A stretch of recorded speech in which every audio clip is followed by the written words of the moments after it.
Marion has been an esthetician for more than 10 years, and up until just a few years ago, she was making minimal pay, she had minimal time off, and she got minimal satisfaction. She needed to find a way to do what she loved to do, but not do it for somebody else. So she got an idea. She quit her job.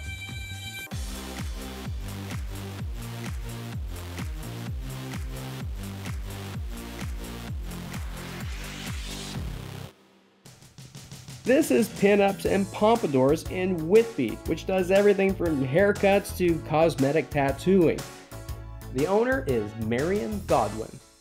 Do you remember the first aesthetical thing that you did? It would have been learning to do acrylic nails. Okay, so how did that go? The lady was lovely. She was very, very patient. I think it took me probably 5 hours, and it looked like she had giant clumps of concrete on the end of her nails, but she was so gracious.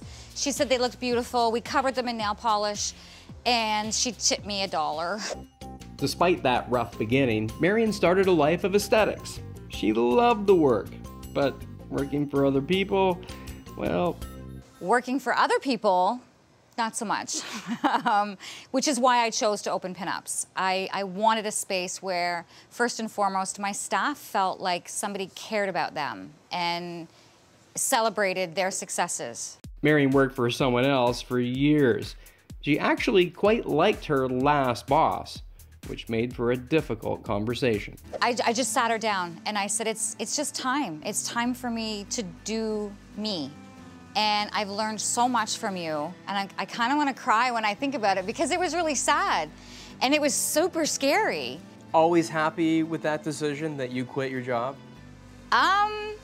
No. There are days where I think, what am I doing?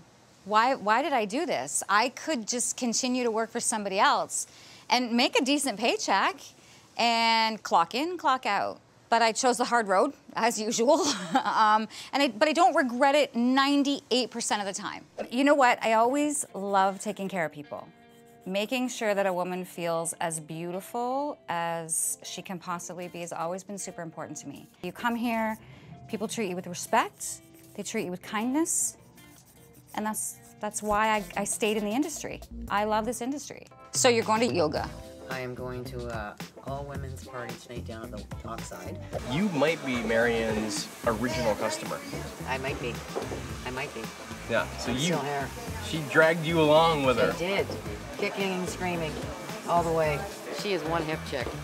She has great presence. She's fun. Makes me laugh. She's like my therapist.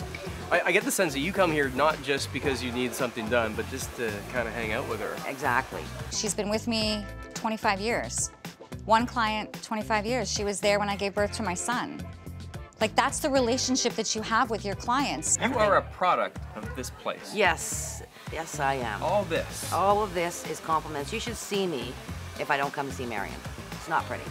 It's not pretty. I don't believe it. It is. True. There's nothing real about me. You can't just open a business. You need to do stuff. You need to get money, you need to get a building, you need to make it ready for your business. How did you do it? A lot of bank loans, like a lot of them.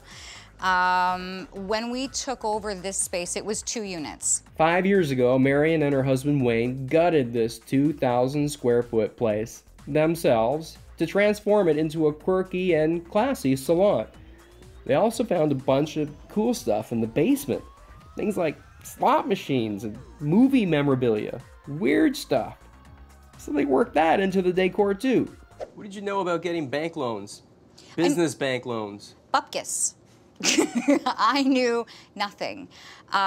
So we spoke to a lot of business owners, people who ran successful businesses. So we did a lot of research. The learning curve was straight up and down opening this salon.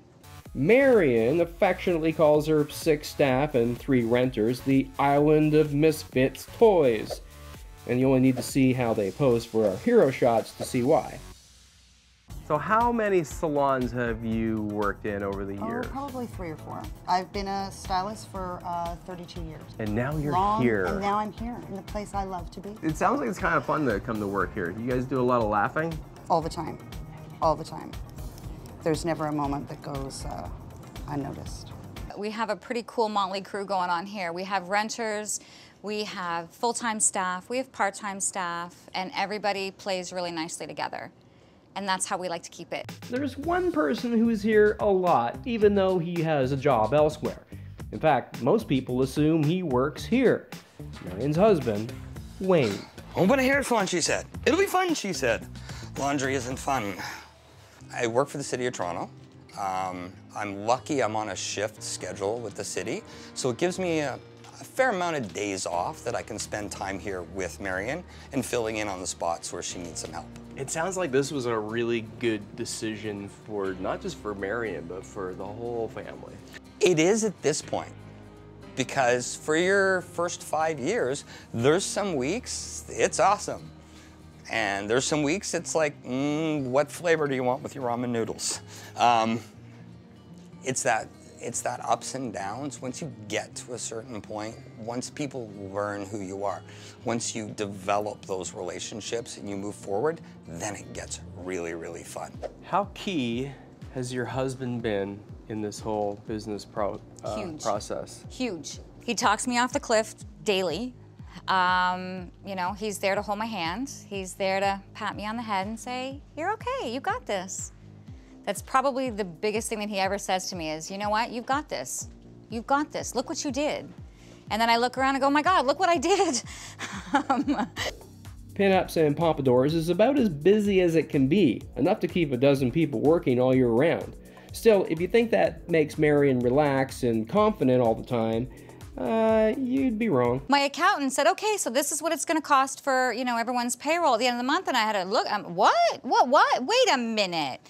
Nobody told me I had to pay payroll deductions. Vacation pay? Oh, okay. Marion likes to think that stress inoculates her against failure, something she got a taste of as a child. When Marion was a teen, she experienced something firsthand that changed her outlook forever. When I was in public school, we were homeless. So I went through the back half of grade 8 being homeless. And I swore I will never be in that position again. And I will never allow anyone of my team to be in that position. Yeah, you know what? Growing up was hard. And that's just the way it was.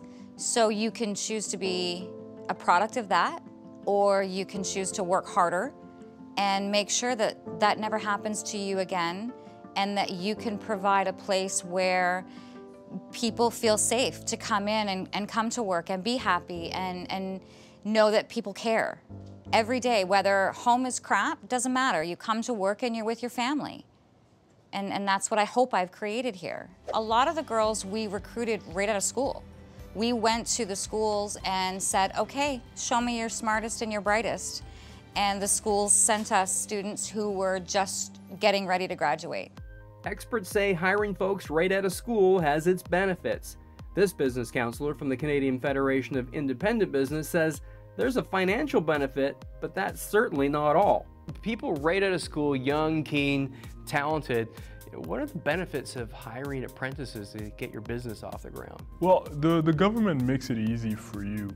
There are a lot of government programs essentially to give you financial break for hiring young workers. So you get access to grants for training, you get access to government loans, even employer bonuses for hiring young workers. There's a financial gain in hiring apprentice. The other aspect of things is you also are able to mold them into, within your employee, right? You can also get a part-time employee that gives you quality work. If you hire a bookkeeper and a chartered accountant that comes in for 20 hours a week just to do your payroll, maybe that's all you need. Bookkeeping is the scary stuff, isn't it? I hate it. It is, very much so. I mean, you don't want to make any mistakes with the tax man, that's for sure. No. It's funny because sometimes he talks so much to clients that they'll come in and they'll say, "Can I get the guy to cut my hair?" And I'm like, "What guy?" And they're like, "The guy that was behind the desk helping me." And I'm like, "I don't have a guy." "No, that guy." I'm like, "That's my husband and he's not a hairstylist. You know that, right?"